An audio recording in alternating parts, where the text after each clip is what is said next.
যুবক অবস্থায় এই জিনিসগুলো নলেজ রাখা ভালো, বিয়ে শাদীর আগে। কোন মহিলা যদি বেপরদার কারণে জাহান্নামে যায়, শুধু ও যাবে না, ওর সাথে কেউ না কেউ রিলেটেড থাকবে পুরুষ। কুড বি ফাদার, বাপ হইতে পারে, বড় ভাই হইতে পারে, তারপর হচ্ছে স্বামী হতে পারে।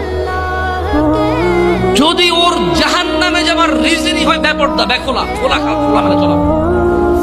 মানুষ হাজার রিজনে জাহান্নামে যেতে পারে, আল্লাহ সবাইকে ক্ষমা করুন এবং হিদায়াত দান করুন, আমিন।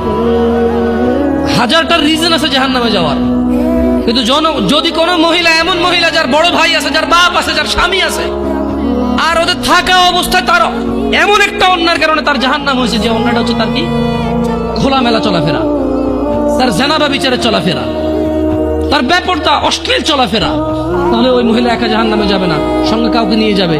এবার যে লোকটা সংশ্লিষ্ট সময়ে দায়িত্ববান ছিল সে যাবে সঙ্গে। এটা খুব সিম্পল লজিক, কিন্তু কান টানলে কি আসে? কান টানলে কি আসে?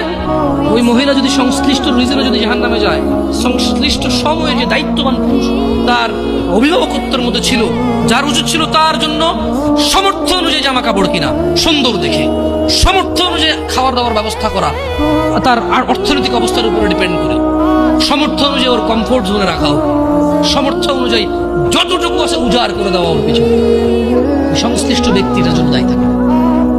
যদিও ভিন্ন কারণ, এখন টাকা পয়সাই হয়েছে, বিশেষ জন্য খেয়াল রাখে না, গাড়ি টাড়ি কিনে দিছে, ছোট ছোট জামা কাপড় কিনে দিছে, এগুলো পরে ঘরে। এটা ভিন্ন।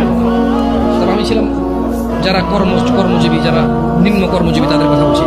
যে কোনো অপরাধকে যুবকদের এখন একটা প্রবলেম হচ্ছে, যেটা বুড়োদের মধ্যে ছিল না। বুড়োদের একটা সমস্যা